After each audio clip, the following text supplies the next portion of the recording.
fortunate to have the help and experience of the prison folks from South Dakota. They have been an open book to us. Although there are many individuals and groups who have helped us to get where we are, I'd like you to help me give a special thank you to the following people. Mike Norris, Executive Director, Southeast Iowa Regional Planning Commission. Again, he's the one that gave me the idea. If you could clap for him, I would appreciate it. Mike's right over here.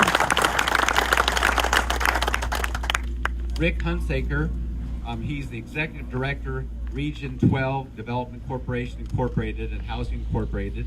Please give him a hand as well, too. Dan Clark, Director, Iowa Prison Industries.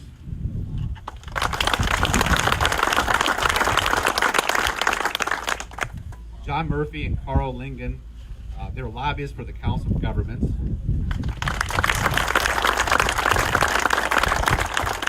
Debbie Durham and the Iowa Finance Authority Board.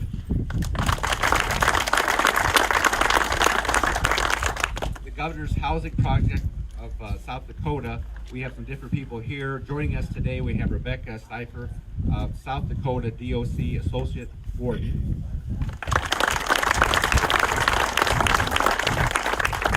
Newly selected Homes for Iowa board members. You'll see them today wearing their navy blue shirts, just like the one I have on. And so please give them a hand. Lastly, I would like to thank Governor Kim Reynolds, Lieutenant Governor Adam Gregg for their leadership and support throughout the entire process.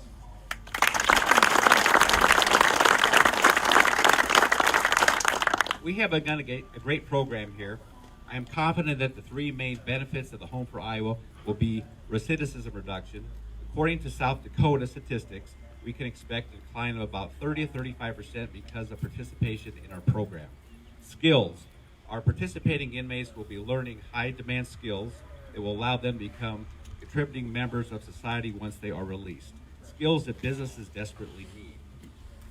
Also, affordable housing. We will be able to offer communities in Iowa the opportunity to provide affordable housing to qualified individuals and families, perhaps in areas that haven't seen new construction in recent years.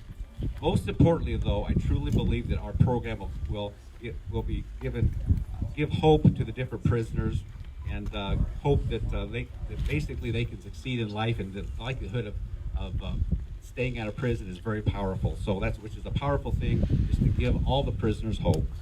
I am honored to have I'm honored to take a small part of this initiative and work on it.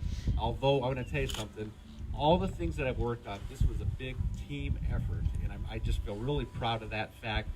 In fact, all the people that I mentioned to you here, there's so many more that were involved. And in fact, a lot of these people are here. I wish I could stand here for 20 minutes and say all their names, but I won't have time for that.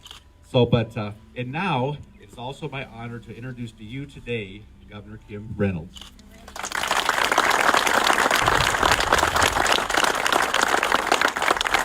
Well, good morning. And hey, it's not raining. It's a great day to launch this initiative. And thank you so much for the amazing turnout. This is incredible. And I think it just speaks to the interest in this type of project. Senator Lofgren, I want to thank you for your passion and your determination to make this happen. We also have a lot of great other legislators that are with us here today that help make that happen. So if you'd all raise your hand so they can see it was a team effort. We appreciate you being here and being part of this as well. You know, in Iowa, we believe in second chances and believe in building futures. And there's dignity in work and beauty and grace. And that's exactly what Homes for Iowa is all about. It is a common sense solution that's set to bring a new pool of talent to the workforce, close the housing gap in rural Iowa, and open doors for Iowans on the road to redemption. And it has been powered, as you see, by tremendous public-private partnerships. It's that partnership that has brought this concept to reality. So I too want to recognize the Newton Correctional Facility and the warden, the Department of Corrections, Homes for Iowa. Thanks for being here. This is great. This is a nonprofit. The Iowa Prison Industries, Iowa Finance Authority, and of course the inmates and the staff. I got to meet the first cohort. I get to drive the first nail with you, so you might want to stay clear. Me and a hammer can be pretty interesting. So, but I'm ready to go. And they have all contributed to this remarkable program.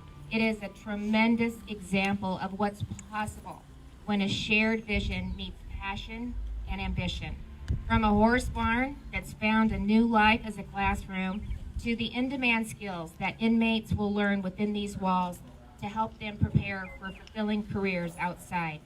The Newton Correctional Facility is a place for reinvention and renewal, and now it's building homes for brighter tomorrows all across our state. Homes manufactured here are not just tools for education. They will provide an opportunity for working class families to experience the American dream of homeownership, and that's a winning combination. Time and time again, as you're going to hear over and over, as I have the opportunity to travel the state, I hear from employers, especially those in the construction industry, the need for skilled workforce. Today in Iowa, we literally have jobs looking for people. So inmates working on these homes are developing the sought-after skills the construction and engineering employers require. It builds on a solid foundation of programs like the Department of Correction Prisons Apprenticeship Program and Iowa Workforce Development. Where's Director Townsend? Your ex-offender initiative to position inmates for successful transition back into society. So, gosh, it takes a whole lot of people working together, but you know what? Together we are building a future-ready Iowa workforce. So these are just a few examples. As powerful as the joy of someone who got a second chance and found their purpose. And today, it's just such an honor to be here and see a lot of hard work come to reality. And as I said, I'm looking forward to hammering that first nail. So with that, I'll turn it over to Lieutenant Governor Adams.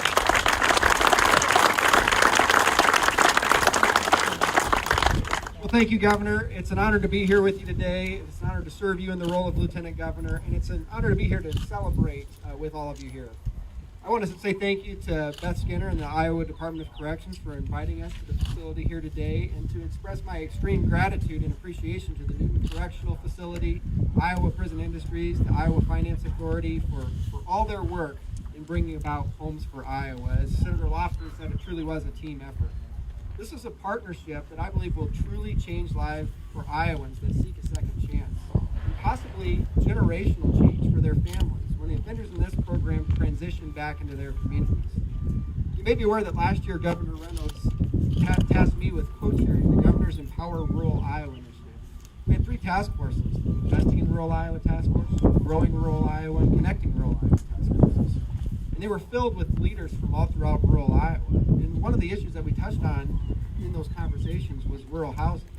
And the task force hosted idea summits all across the state where we effectively crowdsourced solutions from Iowans and some of the biggest challenges facing our rural communities. And there were numerous task force members and Iowans from all across the state who submitted ideas along this line. And so this is something that I think has broad support from all across the state. For example, Senator Lofgren, a woman by the name of Kiana Johnson of O'Brien County, Mark Reining of Clayton County, Mike Norris submitted this idea. And so this is something that was a topic of conversation, and it's really fulfilling to see it come to fruition now. And I think it proves that public-private partnerships are a great way to solve some of the challenges that rural Iowa faces, and Homes for Iowa is a creative way to solve multiple problems at once.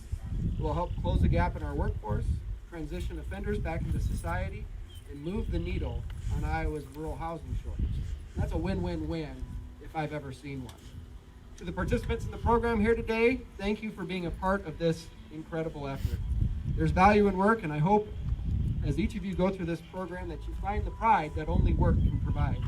And as you exit this facility to once again enter the workforce, I also hope that you can take the skills that you learned here and put them to use in a field that is very valuable and highly in demand.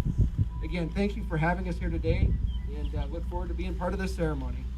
And at this time, I'll turn it over to an outstanding leader and a highly valued member of their administration, Debbie Brown. Well, it's indeed a pleasure to be here today. And joining me representing IFA, I've got several board members here: Ruth Randleman, Dar Baum, and Lyle Ford. And certainly have Carol Ann Jensen and Alice here. As Mike Rowe, the former host of Dirty Jobs and one of the most distinguished and outspoken advocates for skilled trades education, has noted, we will build things and build families and build dreams, because work is a beautiful thing. Thanks to the collaboration of the Iowa Department of Corrections, the Homes for Iowans Board, the Iowa Association of Council of Governments, and many other partners that exactly what we are doing here today. This collaborative home building initiative would not only be building homes, but also helping to support Iowa families and their dreams. We salute the people behind the hammers today, who will quite literally be making the doors to home ownership a reality for so many Iowa families. And they will accomplish this while opening doors for their own future as well. As the state's leader in advancing affordable housing opportunities for Iowans, the Iowa Finance Authority is committed to connecting Iowans with homes that will allow them to thrive.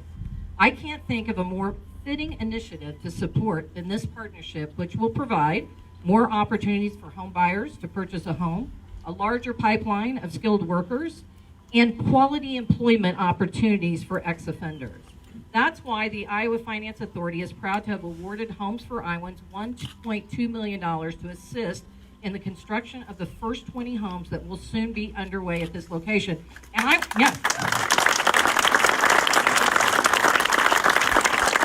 So let me know that I am so glad that this was a unanimous vote of the board, because not that I don't enjoy talking to you weekly, Senator, but now we can talk about other things.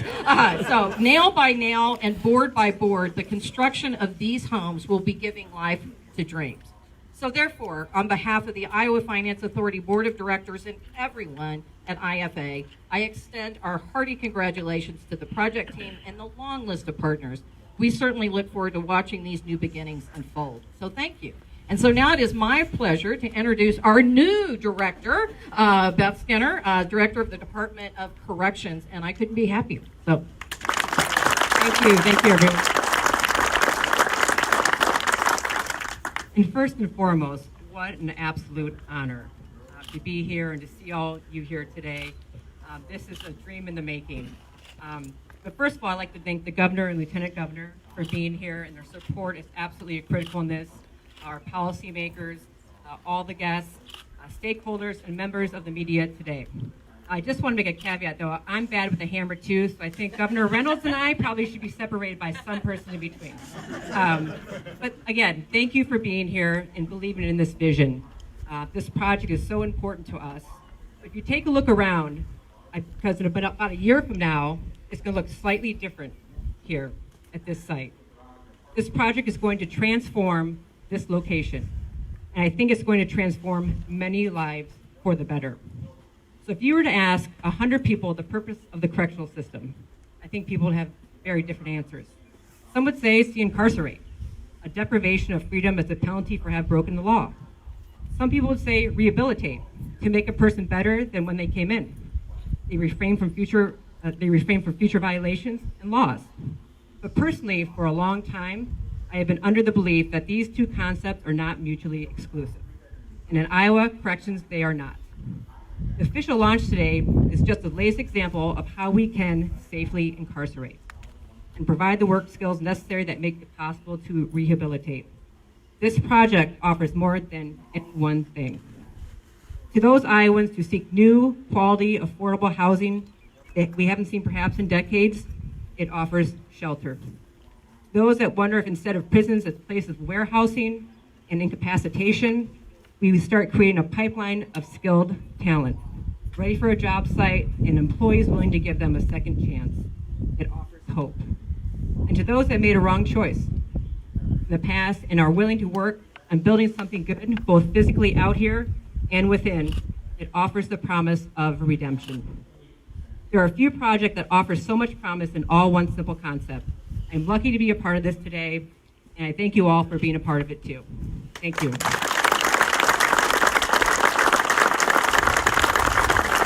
I think we go pound a nail now.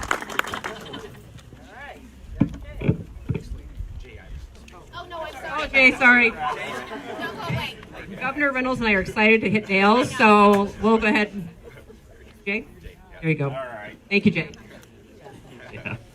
So when Dan Clark got hooked up with me a couple of years ago, it was kind of lukewarm on our thought process, whether we wanted to be involved or not. But after visiting South Dakota and seeing and hearing the stories of those that have been incarcerated and now have their own companies with 20 employees, that kind of thing, I was super motivated by that. And there's also businesses there that have a standing order for all of the graduates, that leave the program. So hopefully we can get to that point. It's a big part of our organization, the workforce development. We're involved in so many different ways. This is yet just another tool in our tool belt to get people. There's unlimited amounts of opportunities out there. I was going to mention too, I'm excited about the rural part of things. We represent about 1,900 member businesses, about 60,000 employees, but most of them are in the more populated areas. So I get calls all the time. Hey, I'm in Booneyville, and who can I get to build a house? And I think Mike Norris had a couple comments on there's like 150 cities in the state that have not had a house built in the last 10 years. And there's counties that haven't had a house built since the 1940s. It's crazy. So that rural redevelopment side is a big part of it. So we're super excited. I have a bunch of my board members here, and please be a part of it. Hey, a couple last comments here. A lot of people ask me, how do you get this thing to go? I wore them down, I think. I think the governor, I talked to her all the time, and Debbie, I talked to her all the time. In fact, there's a lot of phone calls, a lot of conversations. A lot of meetings. Dan Clark mentioned too before I came up here, he said, now explain to people that the homes, there'll be a lot of homes being built at one time here. There'll be like 40 homes or more, and there's a plan that they have. They're happy to talk to you about it, so you can kind of see where they have those blocks off there. So, but anyway, so like the governor mentioned earlier, we're going to go over there and hammer some nails. So if you want to walk on over there with us.